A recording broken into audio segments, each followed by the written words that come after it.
Hey guys, tonight we're traveling to a place where the air is thick with the scent of burning herbs, rosewater, and, let's just say, not enough baths. We're winding back the clock to the heart of the Middle Ages in Europe.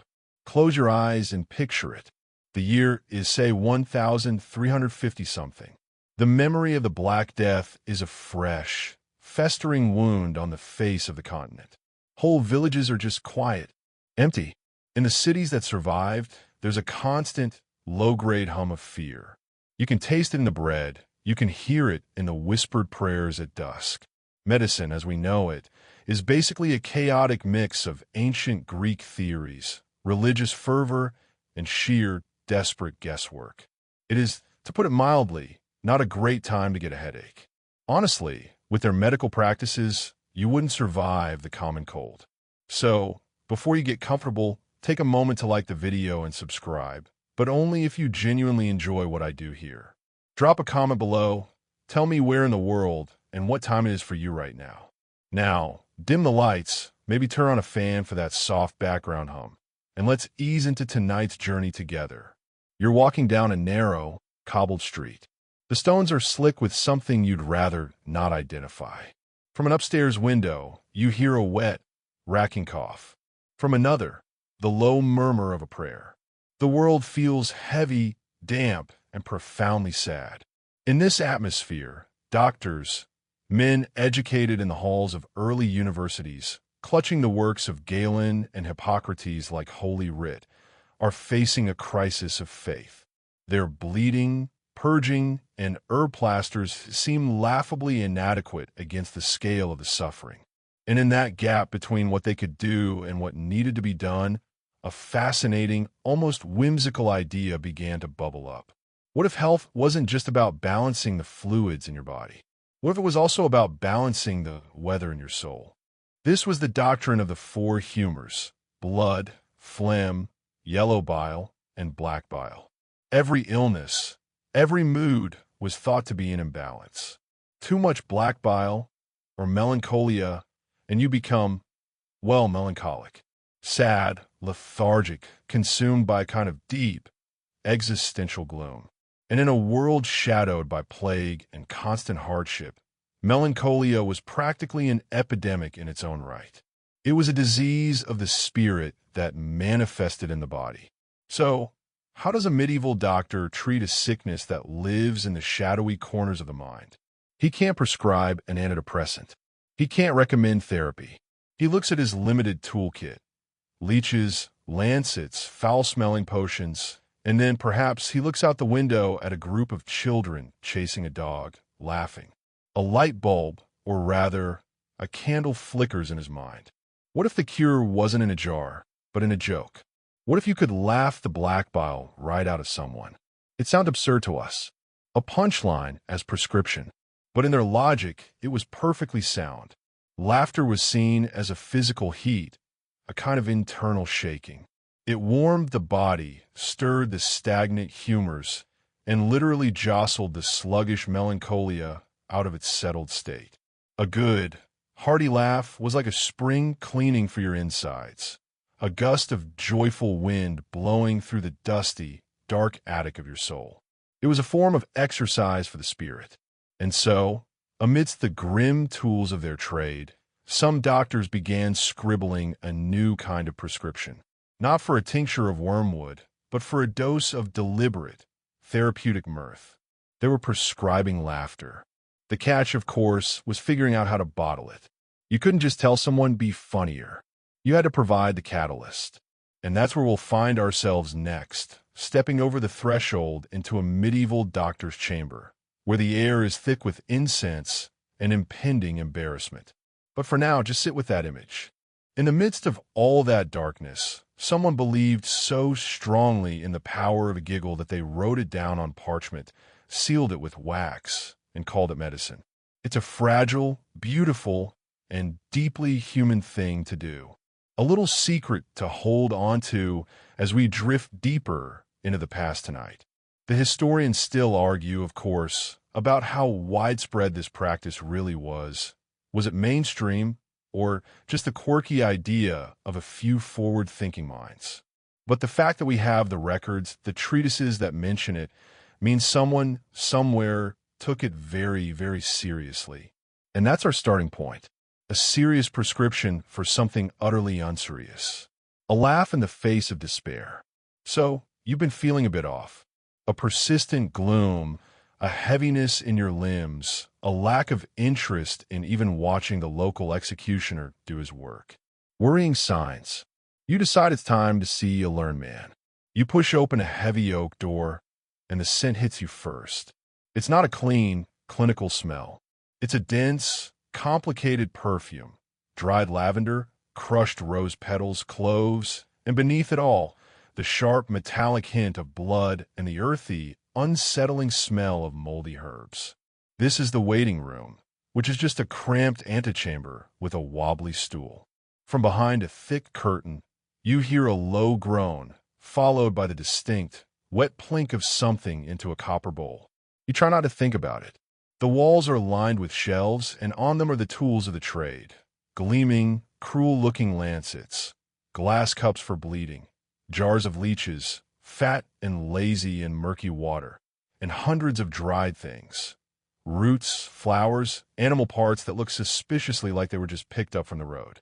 There's a human skull on the desk, not for decoration, but for contemplation.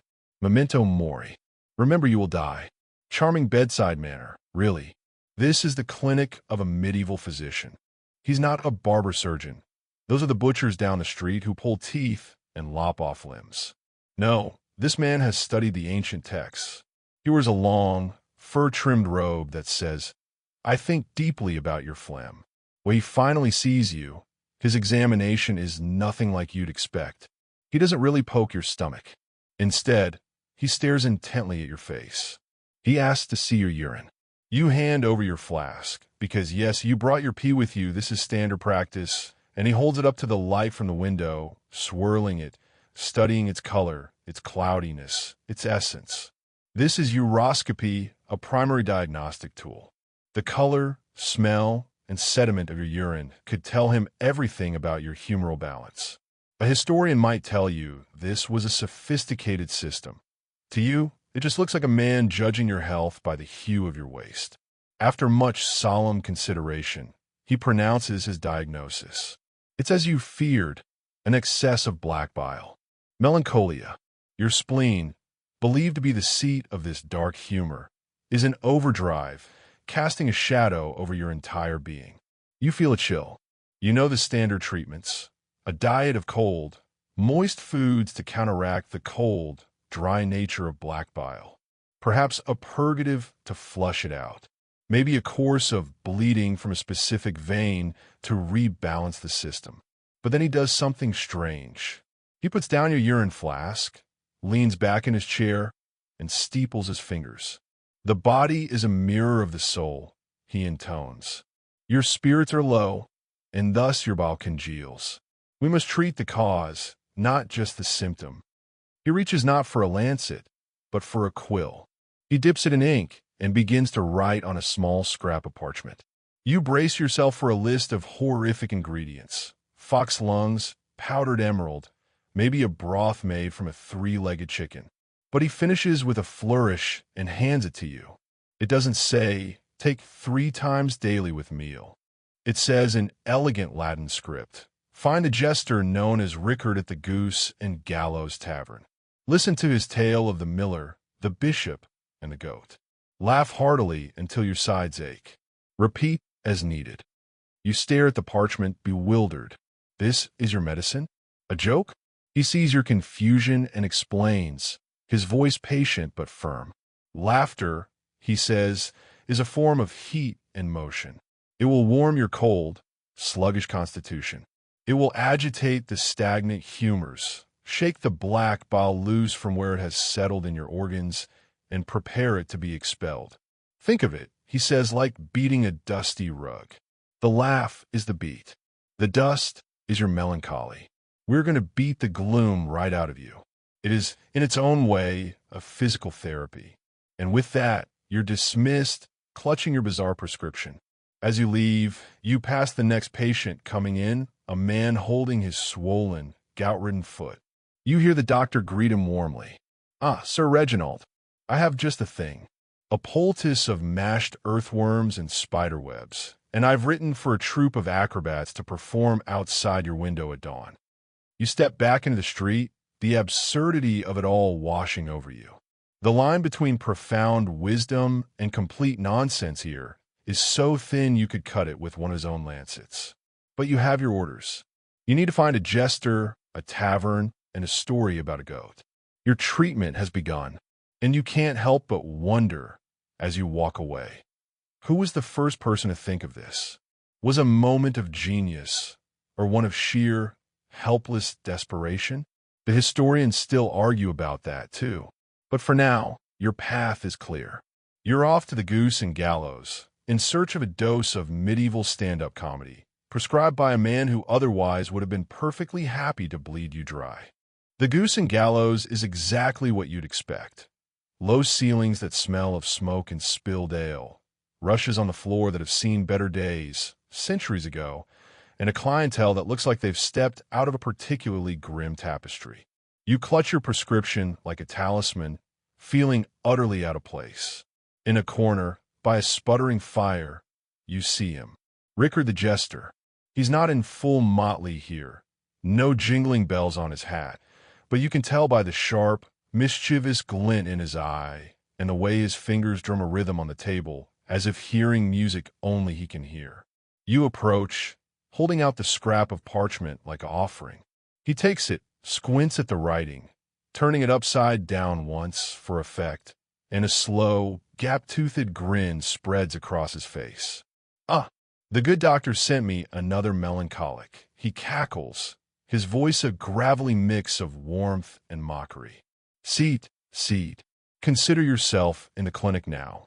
My words are the leeches for your sadness. They'll latch on and suck the gloom right out." He doesn't wait for you to get comfortable. He leans in, the firelight dancing in his eyes, and he begins. His story isn't a simple joke. It's a full narrative, a body, intricate tale about a miserly miller, a corrupt bishop, and a remarkably clever goat that ends up wearing the bishop's mitre and eating the miller's tax records. It's full of absurd puns, physical descriptions so ridiculous you can picture them perfectly, and a satisfying, chaotic justice where the powerful are humiliated by farm animal. And something happens as he talks. At first, you're just listening, analytical. Then, a snort escapes you at the image of the goat solemnly bleating hymns. Then, a genuine chuckle when the bishop slips on a strategically placed pile of, well, let's just say it's not hay. By the end, as Rickard acts out the goat's triumphant prance around the village square, you're laughing. Not a polite laugh, but a deep, belly-clutching laugh that makes your eyes water and your ribs protest. And in that moment, the physician's theory makes a bizarre kind of sense. The laughter is a physical event. You feel warmer. The heavy blanket of your mood has been, if not thrown off, at least ruffled and disarranged. Your breathing is quicker. Your heart is pounding pleasantly. You have quite literally been shaken up. Rickard watches you, nodding with professional satisfaction. See? Good, strong medicine. No bitter aftertaste, though I'd recommend a chaser of ale to help it settle. He's not just an entertainer. In this context, he's a practitioner of a kind. He knows his craft has a purpose tonight. He's a dispenser of mirth, and you've just taken your first dose. This was a real, documented approach. Physicians like the 14th century Italian Pietro Diabano wrote about the virtues of Letitia, joy, as a direct counter to melancholic diseases. It wasn't just about distraction, it was about triggering a specific beneficial physiological response according to their humoral model. The laughter was meant to produce a light, warm, dry quality in the body to oppose the heavy, cold, wet quality of black bile. Your prescribed story likely belonged to a rich oral tradition of fabliaux, short, funny, often ribald tales that circulated among all classes. These were the sitcoms of the Middle Ages, and a doctor might specifically recommend one known for a particular type of humor, just as we might choose a light romantic comedy over a dark satire, depending on our mood. A little-known fact is that some monastic infirmaries were known to have readings from humorous texts, or even hosted traveling performers, for the benefit of the sick brothers. The line between spiritual solace and medical treatment was as blurry as the vision after a few too many tankards of the goose and gallows. As you catch your breath, wiping your eyes, you realize the other patrons are grinning at you. They've seen this before. The doctors joke patient. There's a communal understanding here. In a world with so little certainty, the shared experience of laughter, especially laughter prescribed, feels like a tiny rebellion. You've participated in something both ancient and oddly progressive. But this is just the grassroots level. What happens when this idea gets institutionalized? When the jesters aren't just freelancing in taverns, but have a permanent, paid position next to the throne and the sickbed? That's where we're headed next. Because the professional fool was more than just court decoration. In some lights, he was a vital member of the royal, and sometimes even the hospital staff. A health and safety officer for the soul. The historians still argue about how formalized this therapeutic role truly was, but the presence of fools in places of power and suffering is a clue we can't ignore. For now, the warmth of the fire and the afterglow of the laugh is a tangible thing. You've had your medicine, and for a little while, in the smoky dark of the goose and gallows, the world feels a fraction less heavy. Your ribs still pleasantly aching from Rickard's tale, you step out of the tavern's smoky warmth into the damp, cool air of the evening. The prescription worked in its immediate physical way. But as you walk, you start to wonder, was Rickard an outlier, a quirky side effect of a desperate medical culture? Or is he part of something more organized? The answer, it turns out, resides in the highest halls of power and the loneliest wards of the sick. Let's follow the sound of jingling bells upward, toward the castle on the hill. Inside the stone walls of a noble's keep, life isn't all feasts and finery. It's politics, constant tension, the pressure of lineage and war, and a diet so heavy in meat and wine that gout is basically a status symbol. The atmosphere can be thick with intrigue, anxiety, and that same old melancholic black bile, now gilded with gold leaf. And here, amidst the knights and clerics and scheming courtiers, walks a figure in motley, the court jester or fool. He's not just there for after-dinner entertainment. He holds a unique, sacred office. He is the only person in the entire kingdom who can speak truth to power without immediately losing his head. His license comes from his cap and bells. He can mock the king's bad haircut, skewer a bishop's hypocrisy, or parody the queen's favorite, pompous knight, all under the guise of folly. And in doing so, he performs a vital function. He releases the pressure valve. Think of the court as a body. The king is the head, the nobles are the limbs, but all that political tension, repressed anger, and fear is like a buildup of bad humors. The jester's jokes are a form of therapeutic bloodletting for the entire social organism. He makes the king laugh at himself, defusing his own tyrannical tendencies. He makes the court laugh at their shared absurdities, creating a moment of cathartic unity. Chroniclers noted that a good jester was considered a treasure, a necessity. He wasn't just a clown. He was a counselor whose tool was humor. Henry VIII's fool, Will Somers, was famously close to the mercurial king, said to calm his rages with a well-timed quip where any other man would have been sentenced to the tower. This was psychological triage, performed in real time, with a crown on the line. But the jester's role extended beyond the throne room. There are accounts, more fragmentary but compelling, of fools being attached to hospitals and leper houses. The great Swiss physician Paracelsus, a radical thinker even for the Renaissance, would later write that a fool's presence was as important in a hospital as firewood in winter. Why? Because sickness wasn't just a physical affliction. It was a spiritual and emotional siege. The despair of a long illness could be as deadly as the fever itself. A fool wandering the wards, pulling faces, telling a silly story, singing a nonsense song, could pull a patient out of their cycle of pain and fear, if only for a few minutes. That momentary break, that gulp of light air in the suffocating room of sickness, was seen as genuinely therapeutic. It was a direct attack on the spirits, the invisible forces thought to govern mood and health. A sad spirit meant a worsening body. A lifted spirit meant a fighting chance. Here's a less-known fact. Some noble households kept a natural fool, a person with what we might now call a cognitive or developmental disability, not purely for mockery, though that cruel aspect existed, but also because their unfiltered, innocent joy and strange wisdom were considered a kind of blessed, holy humor. Their laughter was infectious, a pure tonic. They were living amulets against melancholy, their very presence a reminder of a world outside courtly pretension and mortal worry. So, from the gilded chair of state to the hard pallet of the infirmary, the figure of the fool was a constant, performing a delicate alchemy, turning the leaden weight of fear, power, and pain into the fleeting, golden relief of laughter.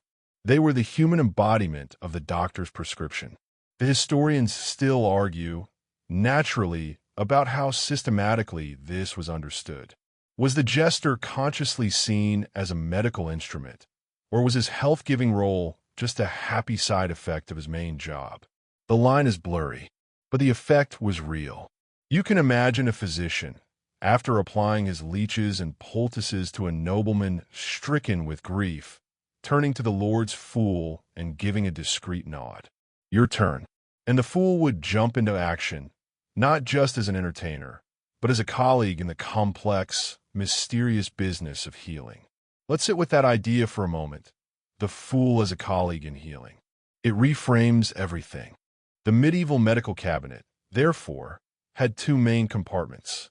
The first was full of physical things, jars of herbs, minerals, animal parts. The second, less tangible but equally important, was full of experiences, stories, songs, spectacles. Prescribing laughter wasn't a vague suggestion to cheer up. It was as specific as any herbal remedy. A physician like the 11th century Persian polymath Avicenna, whose canon of medicine was a foundational text in medieval Europe, wrote extensively on the power of emotions to alter the body's state. Joy, he noted, could dilate the vital spirits and warm the heart. So, a doctor had to be a diagnostician of the soul as well as the flesh. For a case of lovesick melancholy, he might prescribe attendance at a lively bawdy farce. For the anxious nobleman with a knotted stomach from ruling, a session with the court fool sharp, political satire might be the purge he needed. For the simple, sluggish depression of a peasant worn down by toil, a physical, slapstick comedy with pratfalls and pies in the face could provide the necessary shaking. Think of it as a formulary of fun. Each type of humor had its indicated use. The earthy, scatological joke, that was a strong purgative, meant to provoke a loud, coarse, belly-clutching laugh that would vigorously shake the diaphragm and organs.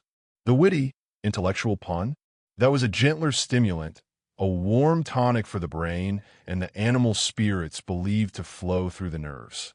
The joyful, innocent play of children or a natural fool, that was a calming syrup, a balm for a heart inflamed by bitterness or grief. Doctors would debate the merits of one comedic form over another as earnestly as they debated whether fever should be treated with cooling cucumber or heating pepper. Now, here's a little-known, wonderfully bizarre fact that ties this all together. Some of the most popular medical texts of the later Middle Ages weren't just lists of herbs and surgeries. They were joke books, collections of facetiae, witty sayings and anecdotes were compiled and circulated among the educated, including physicians. One of the most famous was by the Italian humanist Poggio Bracciolini, literally titled The Jests. Why would a serious scholar spend time on this? because these jests were seen as intellectual tools, social lubricants, and yes, potential remedies. A doctor might memorize a few particularly good ones to deploy at the bedside. The recitation itself was a performance, a deliberate act of therapy. Imagine the scene. After a painful bleeding, the physician puts down his lancet, washes his hands, and says, "Now, to lift your spirits, let me tell you of the time a philosopher argued with a ferryman." The story itself is the follow-up care. It's the equivalent of giving you a lollipop after a shot, but the lollipop is a finely crafted piece of narrative designed to rebalance your internal weather. The historians still argue, of course, about how literally we should take this. Was the joke book on the doctor's shelf right next to Galen, or was it in his private chamber for his own amusement? The evidence suggests it was both. The line between professional and personal use was thin. Laughter was a vital life force, a vis comica, and understanding its mechanisms was part of a holistic understanding of health. So the next time you scroll through memes or watch a comedy special to unwind after a hard day, you're engaging in a form of self-care that would make a 14th century physician nod in sage approval. You're self-prescribing a dose of humoral adjustment. You're just using a smartphone instead of a hired jester. The delivery system has been streamlined, but the underlying human instinct is ancient.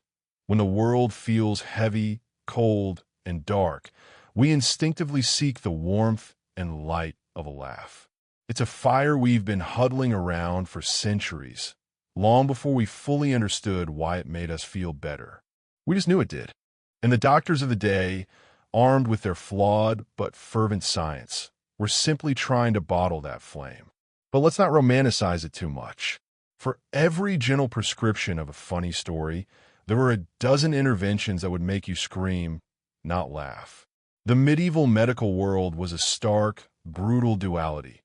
On one hand, this almost poetic understanding of the mind-body connection.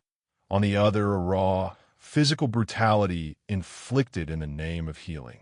So, while your doctor might send you to a jester, he was just as likely, perhaps even in the same consultation, to recommend something from his other toolkit. And that's where we need to venture into the side of medieval medicine that fully justifies your earlier thought. You wouldn't survive the common cold. Let's say your melancholic humor wasn't shifting with laughter alone. The black bile was stubborn, congealed. The treatment escalated. The most common procedure was phlebotomy, bloodletting. The logic was direct. If an excess of a humor was causing illness, you remove some of that humor.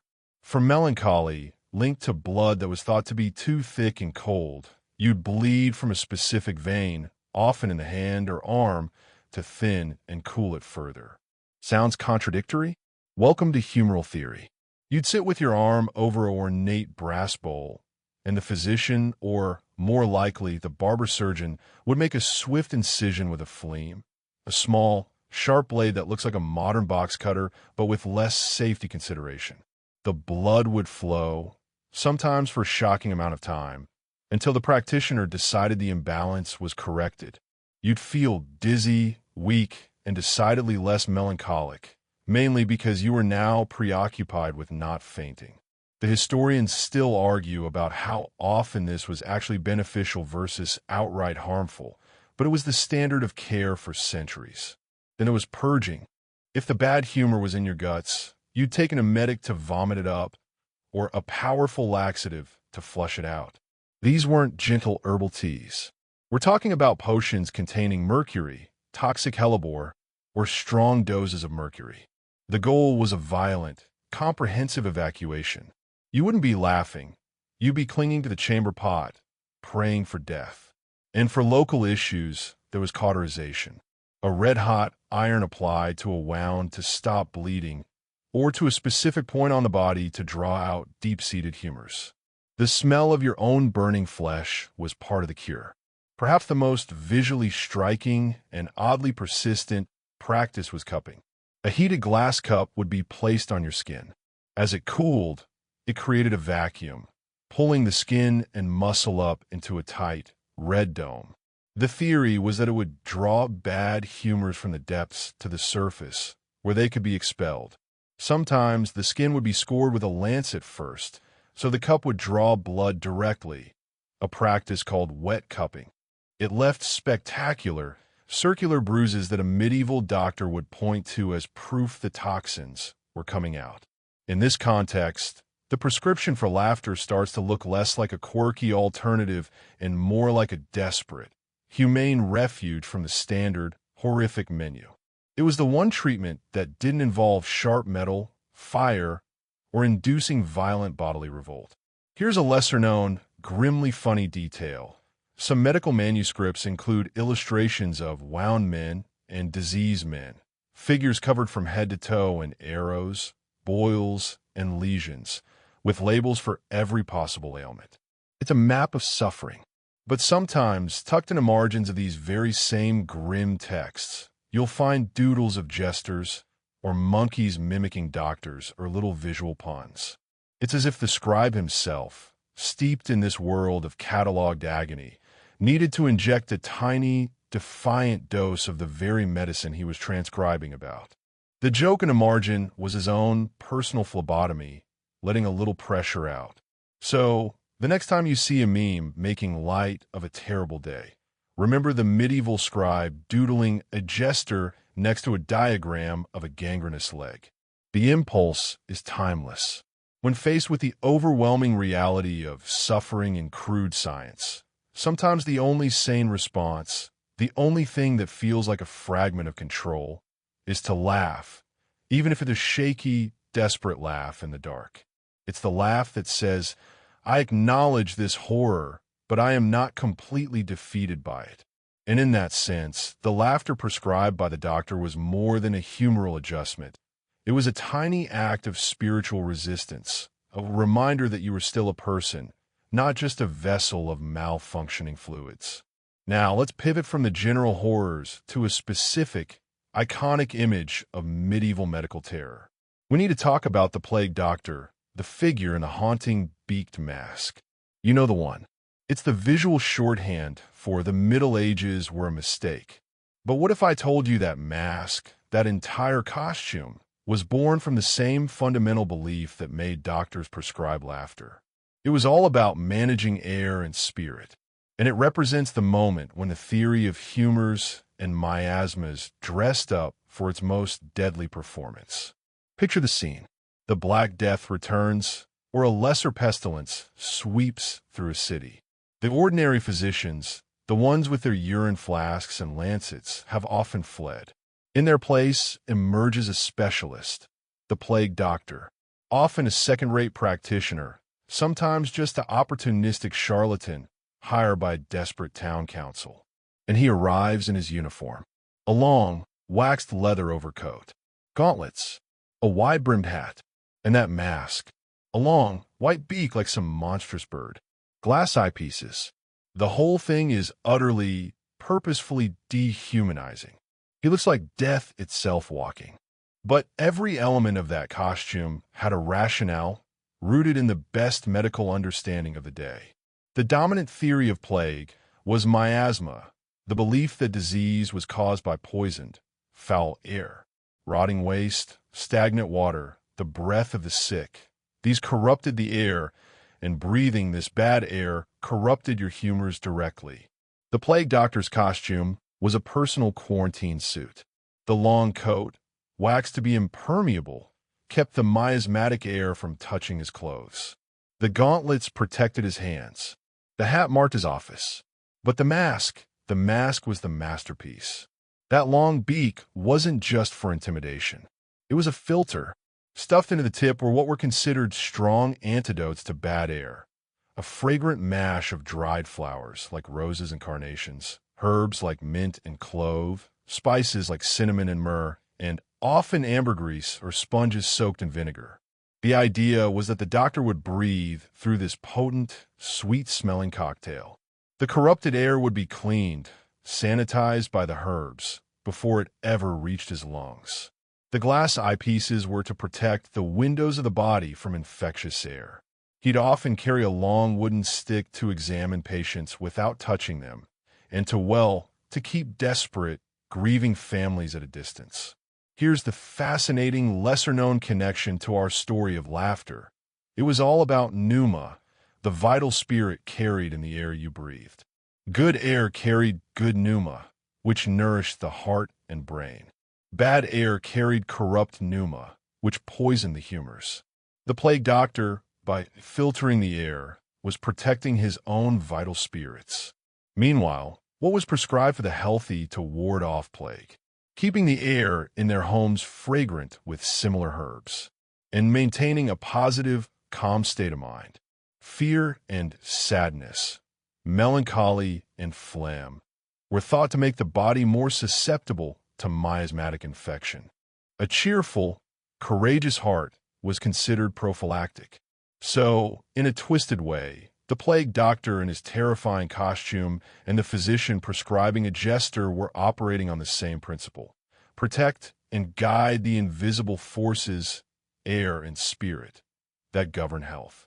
One did it through a mask of horror, the other through the mask of comedy. Both were attempts to armor the soul against a world thick with unseen threats. The historians still fiercely debate the effectiveness of these plague doctors. Many were undoubtedly frauds, performing useless treatments and collecting fees from the dying. But the costume itself is a perfect, terrible symbol of medieval medicine's dilemma.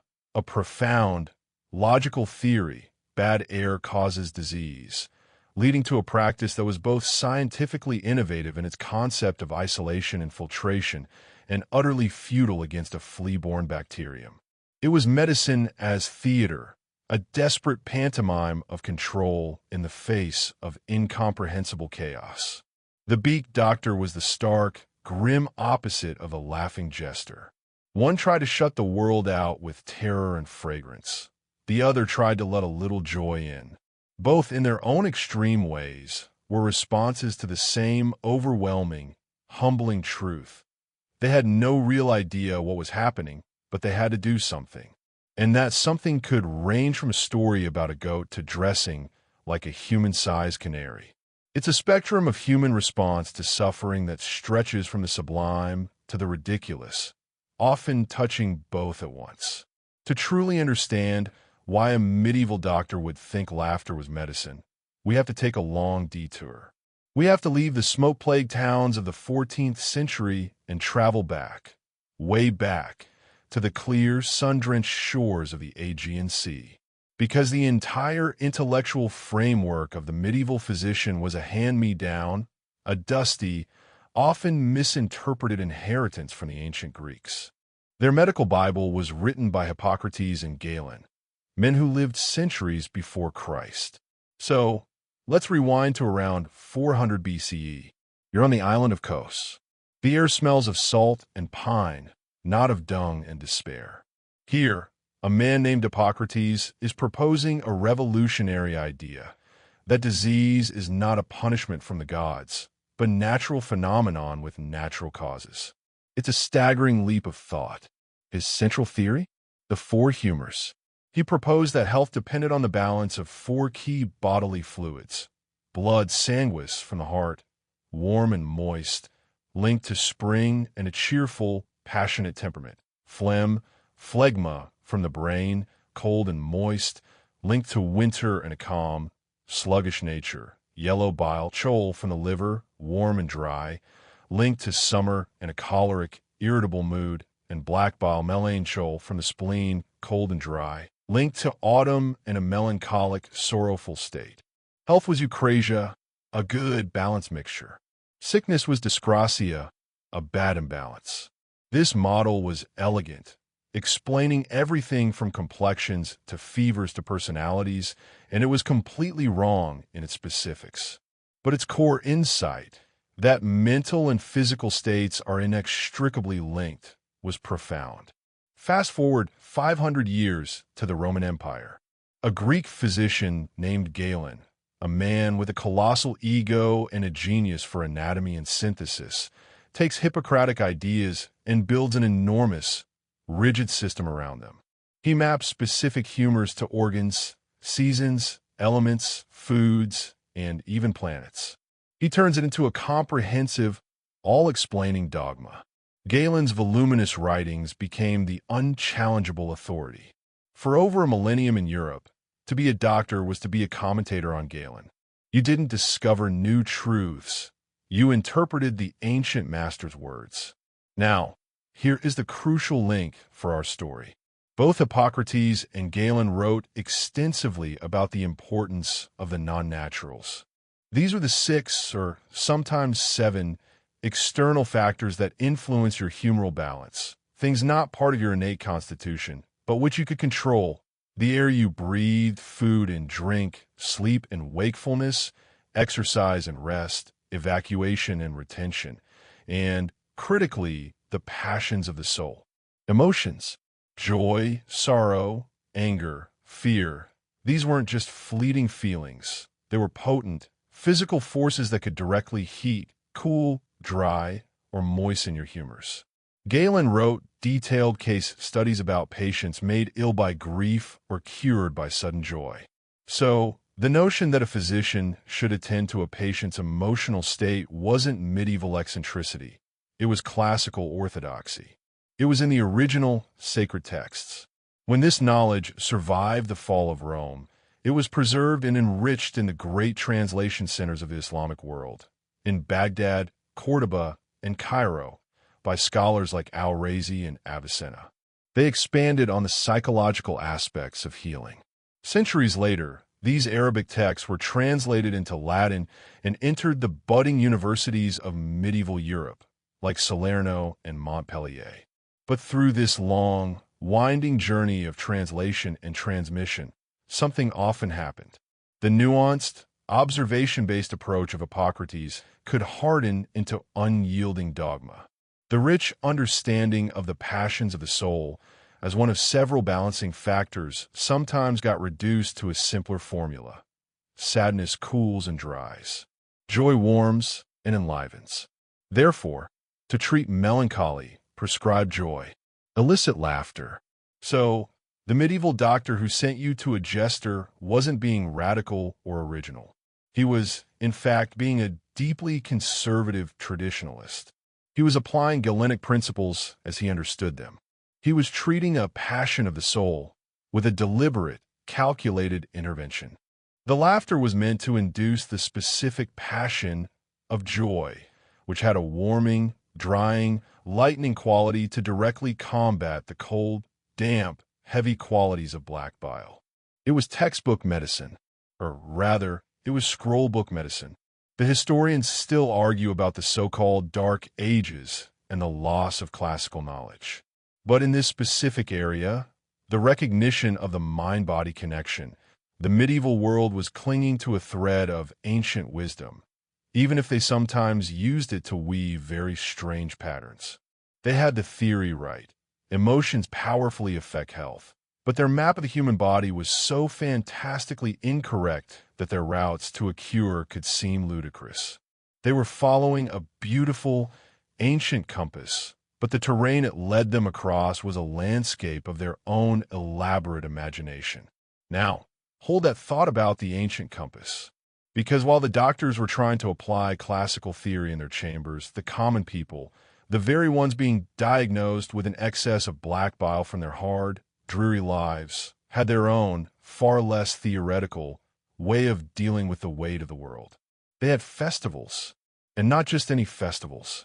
They had sanctioned, often church-adjacent, explosions of chaos and laughter that turned the entire social order upside down.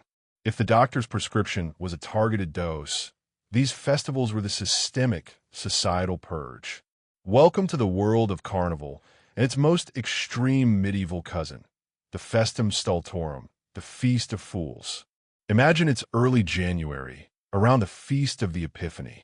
In a cathedral town across northern France, the normal rhythms of life and worship are about to be violently upended. The lower clergy, the deacons, subdeacons, and choir boys, are preparing for their annual takeover.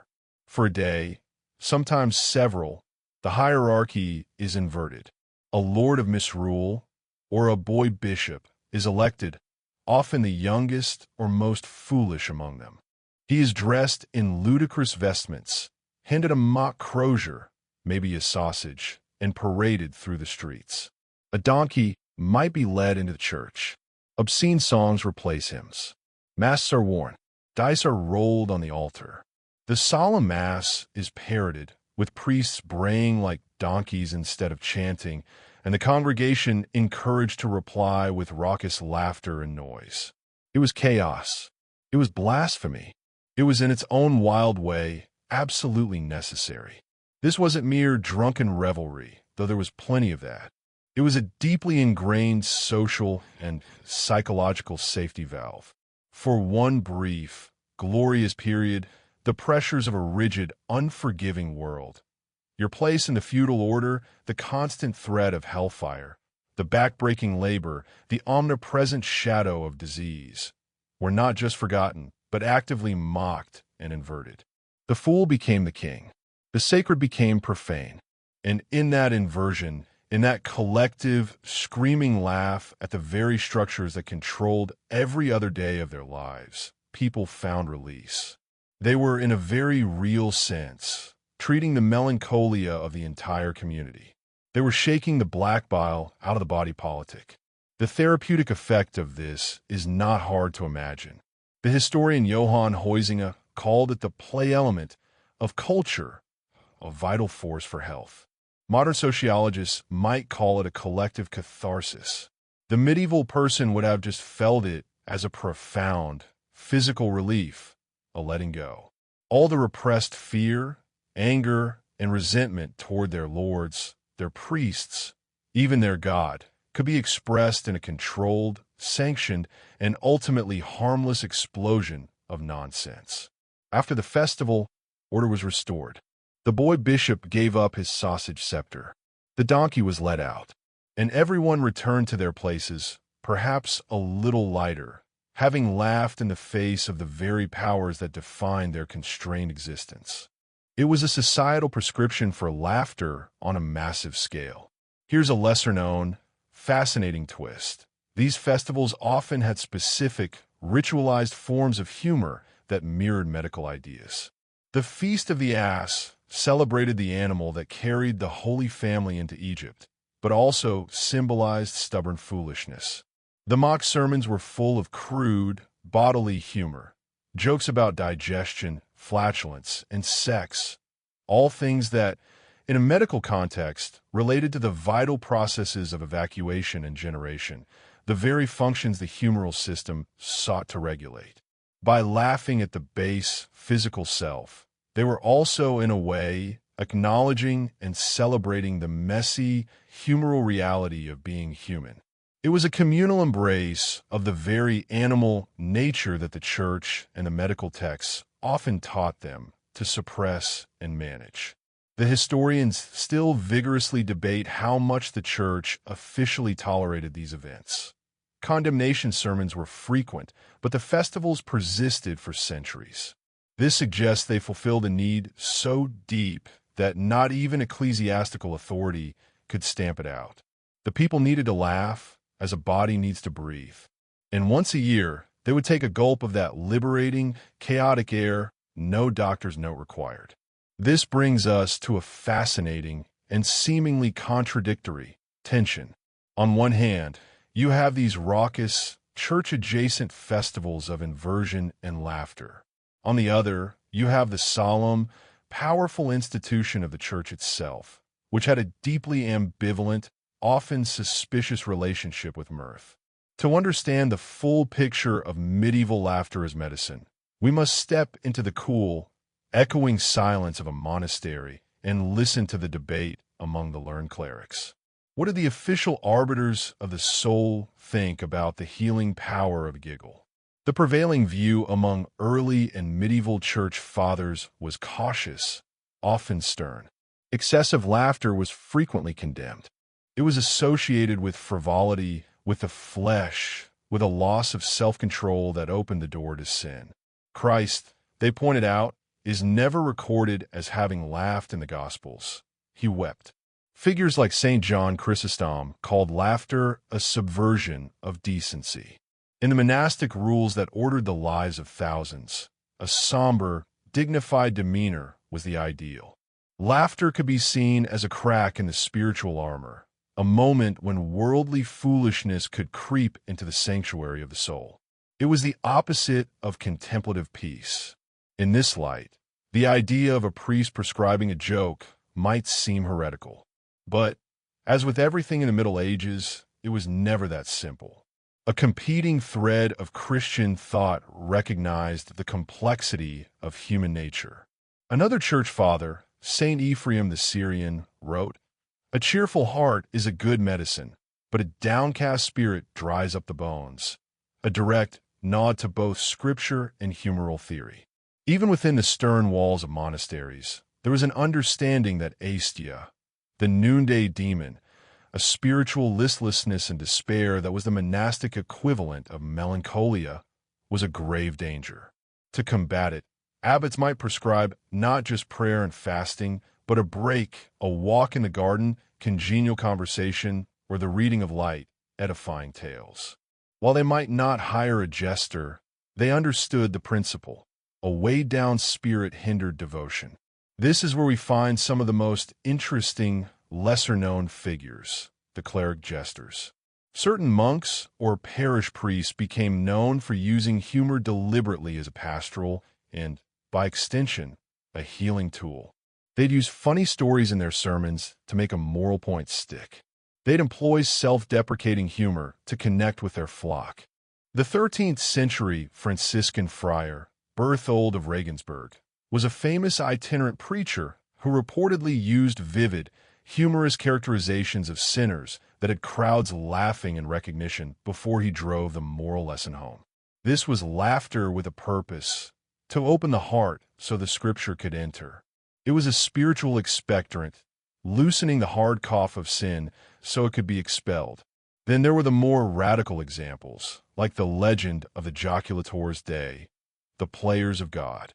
These were wandering holy men, often on the fringes of orthodoxy, who used absurdity, song, and sometimes shocking behavior to shake people out of their spiritual complacency.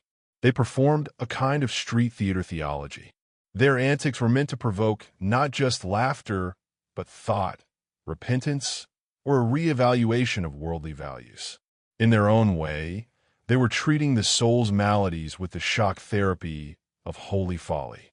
They blurred the line between the court jester and the saint, operating in that strange space where laughter could be a form of divine madness, a critique of a corrupt world from the perspective of God's upside-down kingdom, where the last shall be first. So, the Church's relationship with therapeutic laughter was a paradox. Officially wary, even censorious. But practically, in the trenches of human suffering and spiritual struggle, many of its servants intuitively grasped its power. They saw that a heart frozen in fear or despair could not fully open to grace. Sometimes a gentle, human laugh was the first crack in the ice. The historians still debate where to draw the line between sanctioned use and outright condemnation. But the very fact that the debate existed, that sermons both warned against frivolous laughter and used humor as a tool, tells us that the medieval mind was fully aware of laughter's potency. It was a force like fire. It could burn down the house of devotion if let wild, but could also warm a soul nearly frozen to death. The trick was in the dosage, the intent, and the control. And that, perhaps, is what the physicians were trying to codify, a safe, measured, clinical application of a dangerously powerful spiritual substance. So, we have the theory from the ancients, the practice from the doctors, the spectacle from the festivals, and the cautious blessing from parts of the church. But how did this idea travel? How did a physician in Oxford know what kind of joke might work for a melancholic merchant? They didn't have the internet or streaming stand-up specials. They had something almost as effective: books. Specifically, the birth of the joke book as a serious literary and pseudo-medical genre. This is where our story takes a turn into the scriptorium, where laughter was literally being copied, curated, and categorized for potential use. From the 13th century onward, Alongside prayer books and legal treatises, you start to find manuscripts collecting facetiae, exempla, and joca, witty sayings, moral tales, and jokes. These weren't just for private amusement. They were part of the scholarly and clerical toolkit. Preachers used them as exempla, illustrative stories, and sermons. Diplomats and courtiers used them to sharpen their wit. And physicians, as men of learning, had access to these collections. One of the most famous early compilers was the Englishman Walter Map in the 12th century, who gathered scandalous and humorous anecdotes about the clergy. But the real superstar of the genre was the 15th century Italian humanist, Poggio Bracciolini. This man was a papal secretary, a serious book hunter who rediscovered lost classical texts. And in his spare time, he compiled Liber Facetiarum, the Book of Jests, a collection of over 270 short, often ribald stories he'd heard in the papal curia. It became a runaway bestseller after the invention of the printing press. Now, why does this matter to our medical history? Because these collections represent the first attempts to systematize humor, to give it a taxonomy. Jokes were categorized by theme. Jokes about foolish peasants, jokes about cunning wives, jokes about greedy clerics, jokes about dim-witted husbands. A physician, perusing such a book, could essentially browse a formulary. For a patient who was anxious and oppressed by authority, a cringing clerk perhaps, a joke where a peasant outwits a pompous lord might be just the tonic. For someone gripped by sexual jealousy, a classic cause of lovesick melancholy, a tale about a clever wife pulling one over on her suspicious husband might provide a cathartic release. The joke book was a pharmacy of narratives, each with its own indicated emotional effect. Here's a lesser-known, wonderfully meta fact. Some of these collections include jokes about doctors. There's one where a physician, after killing 3 patients with his cure, is finally successful with a 4th. When asked what he did differently, he replies, "I had him carried to the grave by his old bearers. The others were carried by new men, unaccustomed to it, and they let the coffins fall." Even then, the public was skewering medical incompetence. The fact that these jokes were preserved by scholars suggests a level of self-awareness, or at least an acknowledgement that medicine was a fertile ground for the humor of the absurd. The historians still fiercely debate a key question. Were these joke books ever explicitly used as medical texts? Did a doctor ever point to a specific entry in Poggio's Facetiae and say, "Take this story twice daily"?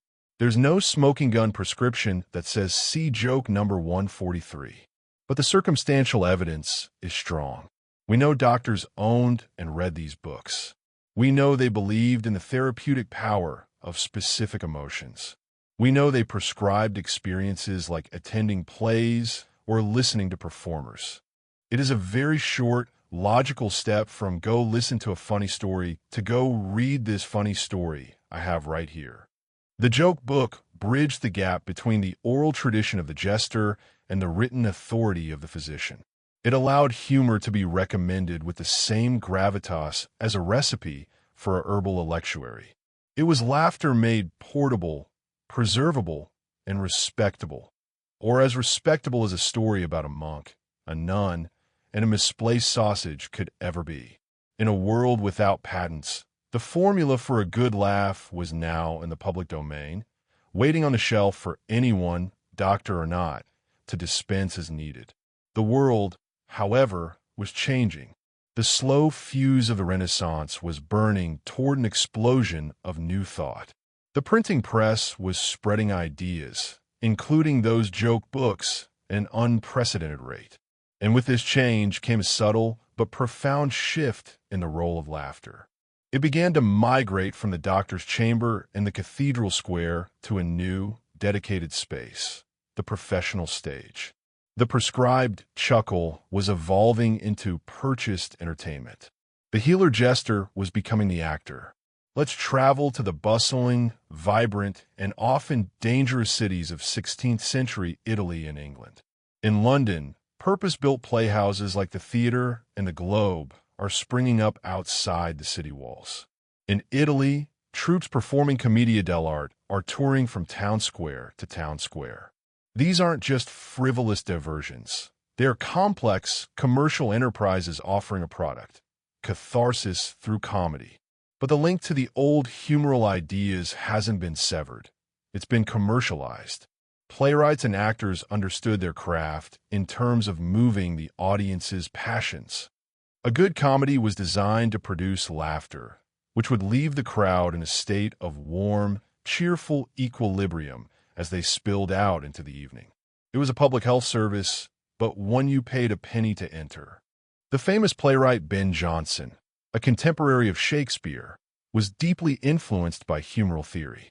He literally wrote plays called Every Man in His Humor and Every Man Out of His Humor, where characters were personifications of dominant humors, a jealous husband as an excess of choler, a lovesick youth as an excess of blood.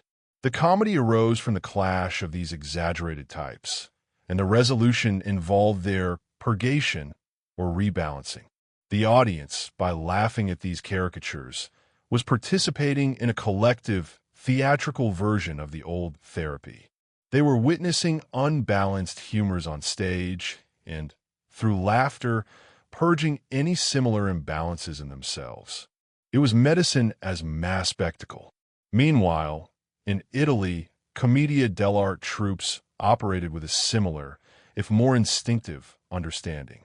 They used stock characters, the greedy Pantalone, the braggart captain, the clever servants Harlequin and Columbina, in improvised scenarios full of slapstick, wordplay, and satire. The performances were physically vigorous, emotionally broad, and designed for maximum, immediate laughter. A town hiring such a troupe wasn't just funding art. It was arguably funding a communal mood adjustment, a release of social tension very much in the spirit of the old Feast of Fools, but now in a secular, commercial framework. The actor had inherited the jester's cap, but his paycheck came from ticket sales, not a lord's patronage or a doctor's prescription. Here's a fascinating, less-known connection. Some of the earliest acting troupes in England were sponsored, or at least protected, by noblemen who also employed court physicians. It's not a stretch to imagine a conversation where a doctor, struggling with his lord's persistent gloom, might suggest, "My lord, your players have a new comedy. It is most diverting. I have heard it lifts the spirits remarkably." The prescription remained, but the delivery system had become a sophisticated art form. The dose was now a 5-act play with a professional clown, like Will Kemp or Richard Tarleton, whose physical comedy was famous for bringing the house down. Historians still debate how consciously playwrights like Shakespeare thought of themselves as providing therapy, but the language of the time is saturated with humoral references. When a character says, "I shall laugh myself to death," it's not just a metaphor. It's a medical possibility within their worldview. The theater became the new apothecary for the soul. It staged a giant, shared medicine bowl where the elixir of laughter was brewed live each afternoon. You went to the Globe to be purged of your melancholy as surely as you went to the barber surgeon to be purged of your blood. It was just a much more pleasant experience with better snacks. But the ground was shifting beneath the feet of the Galenic physician. The 17th century arrived with the rumblings of the scientific revolution. Men like William Harvey were dissecting corpses and describing the circulation of the blood, a process that had nothing to do with the liver-producing sanguine humor. The microscope, invented by Antony van Leeuwenhoek, was revealing a hidden world of animalcules in a drop of water, hinting at causes of disease far smaller and more specific than a foggy miasma. The entire elegant, millennium-old edifice of the four humors was starting to look like a beautiful, complicated sandcastle as the tide of empiricism came rolling in. So, what happened to our prescription for laughter in this new, disenchanted world? It didn't vanish. It transformed. The mechanism was questioned, but the observation that laughter made people feel better remained stubbornly true. The new breed of scientists and doctors, while discarding the language of black bile and heated spirits, couldn't ignore the mind-body connection that stared them in the face. They began to search for new explanations within emerging frameworks of mechanics, nerves, and animal spirits, now conceived as tiny, fluid particles traveling through the nervous system. The philosopher René Descartes, trying to bridge the gap between soul and body, suggested that emotions like joy physically affected the pineal gland and the flow of these animal spirits, influencing health. It was a new model for an old truth. The practice of laughter as treatment began to wear a new, more rationalist costume. You see it in the rise of the spa town and the later sanatorium culture of the 18th and 19th centuries. Doctors would prescribe the taking of the waters at a resort like Bath or Spa, not just for the mineral content, but for the environment. The regimen included not only drinking and bathing, but also gentle exercise, pleasant company, good food, music, and, crucially, diversion and amusement. Ballrooms, card games, theatrical performances, and promenades were all part of the cure.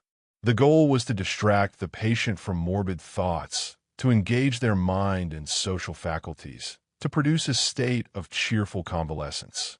This was the direct, polished descendant of the medieval prescription.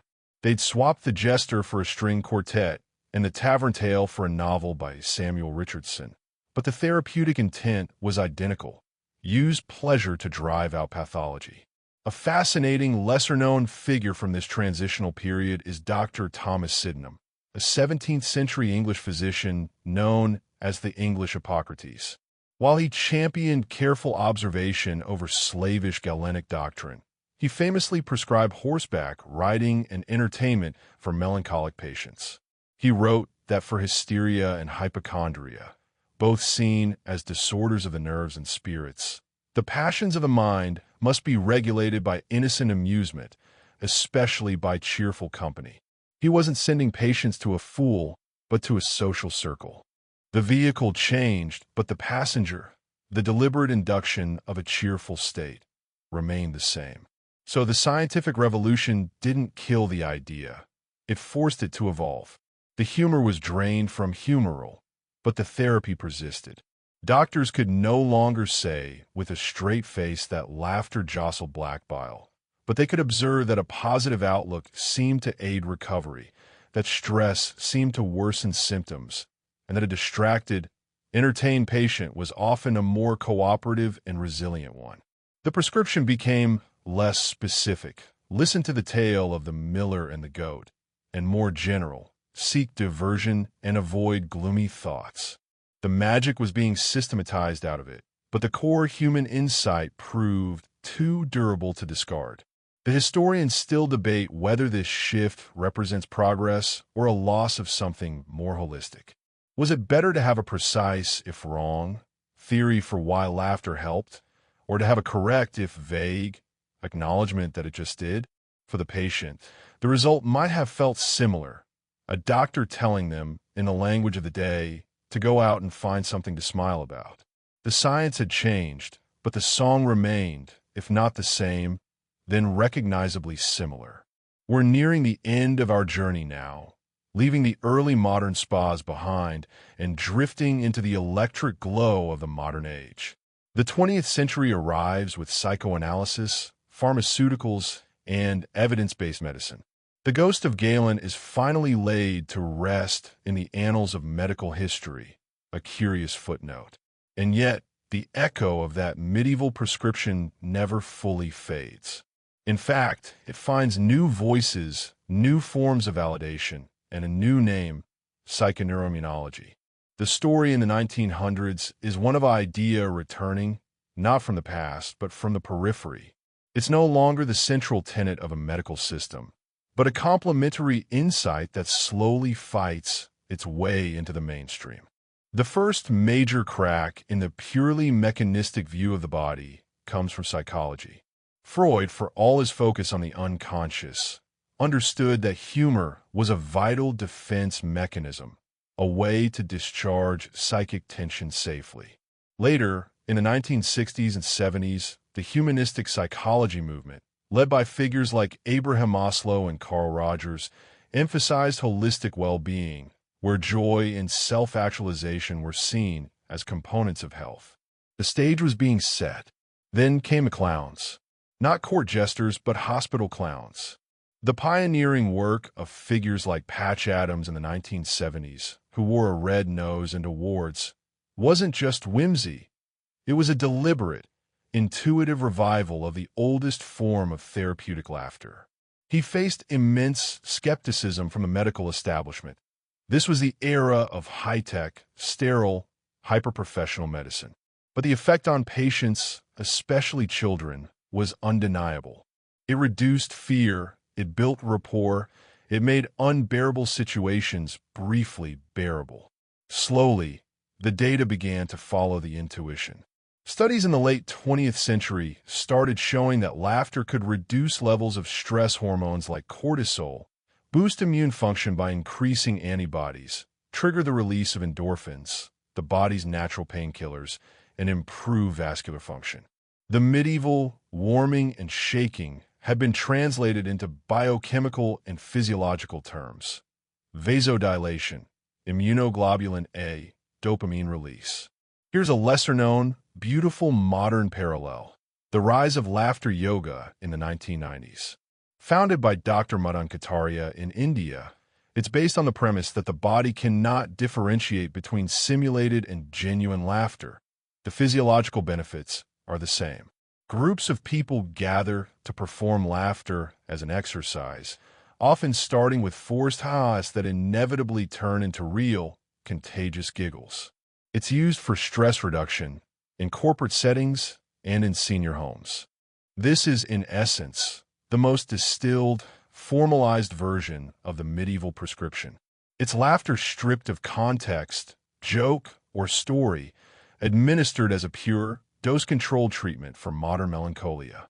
The doctor's note now reads, "Join Laughter Yoga, Tuesdays at 10 a.m. Today, the idea is firmly, if not centrally, embedded in our culture. We have comedy therapy sessions for people with depression and anxiety. We understand that chronic stress is a killer and that humor is a potent antidote. We watch a funny movie when we're sick to feel better.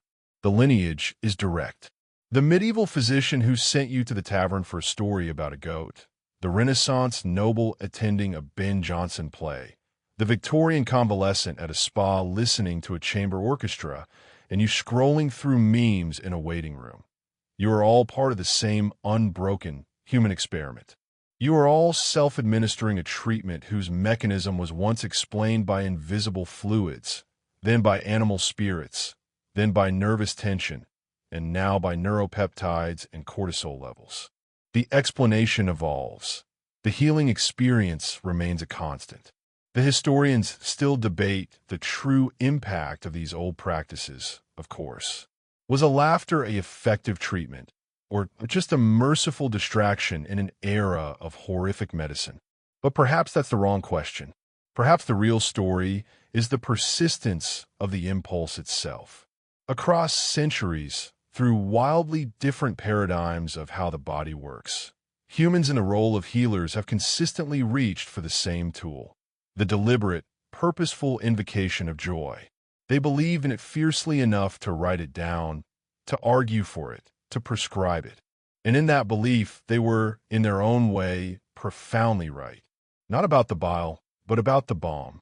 The vessel was fantasy. The medicine was real. And so we circle back, through the sterile halls of modern hospitals, past the Enlightenment salons and Renaissance theaters, beyond the raucous cathedrals of the Feast of Fools, all the way to that dim, herb-scented chamber where a man in a fur-trimmed robe held your urine flask to the light and saw, in its amber depths, not just disease, but a story of the soul. He prescribed a story of a different kind, one with a punchline. It was an act of hope as much as science. In the profound darkness of their world, with death a constant neighbor and pain a familiar guest, they grasped for light wherever it could be found. Sometimes it was in a candle. Sometimes it was in a laugh. That laugh was more than a physiological spasm. It was a tiny, defiant victory. It was a moment where the human spirit, weighed down by the sheer brutality of existence, refused to be completely crushed. When the doctor prescribed mirth, he was prescribing a momentary reclaiming of the self. You were not just a sack of malfunctioning humors, a doomed sinner, or a pawn of the plague. For the duration of that joke, you were a person hearing something silly. You were connected to the teller, to the others listening, to the ancient, universal thread of human absurdity. The laughter was the knot on that thread, a marker saying, I was here and I felt joy. Think of it now, as you lie in your own darkness, a different kind, chosen and safe. The fears are not of pestilence, perhaps, but of other, modern shadows. The treatments are not leeches, but the sometimes equally bewildering complexities of modern life. Yet the old prescription still waits, in its updated forms. A funny film, a call to a friend who always makes you snort, a memory so ridiculous you can't help but smile into your pillow. It is the same medicine. It still works by warming you from the inside, by loosening the tightness in your chest, by changing the weather in your soul, if only for a little while. We've traveled a long path from the goose and gallows to here. We've seen laughter as balance, as purge, as rebellion, as sacrament, as commodity, and finally, as biochemistry. Through every era, it has held its power. The medieval doctors, for all their misguided theories, understood something essential about the architecture of being human. They knew that to heal a person, you had to address the part of them that could despair and the part that could, against all odds, still find something funny. They may have called it dissipating melancholic vapors, but what they were truly doing was tending to a flame. The faint, flickering flame of resilience that lives in every human heart. They threw the fuel of a joke onto it and hoped it would catch. So, as you drift now, let that be the thought you take with you into sleep. Not the grotesqueries or the ignorance, but the profound, gentle humanity of that gesture.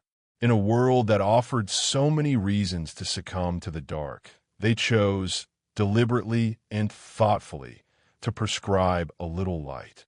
A laugh in the face of it all. A timeless, fragile, perfect remedy. Your own breath is soft now. The room is quiet. Perhaps you can almost hear the distant echo of a jester's bells, not as a call to chaos, but as a gentle, reassuring chime. A reminder that across the centuries, the advice is the same. When the world grows heavy and the humors of your modern life feel out of balance, seek your laughter. Find your jester in whatever form they take, and let it for a moment lift the weight. Let the images soften now. The parchment prescriptions fade. The bustling tavern dims. The beak-plagued doctor dissolves into shadow. All that remains is the quiet, steady truth they stumbled upon. A laugh can be a kind of healing. A deep, slow breath in and out. Let your own smile, gentle and unforced, be the last thing you feel before sleep takes you. It is your own prescription, written in the quiet script of your being, filled with the ancient, enduring medicine of peace. In a script, sweet dreams.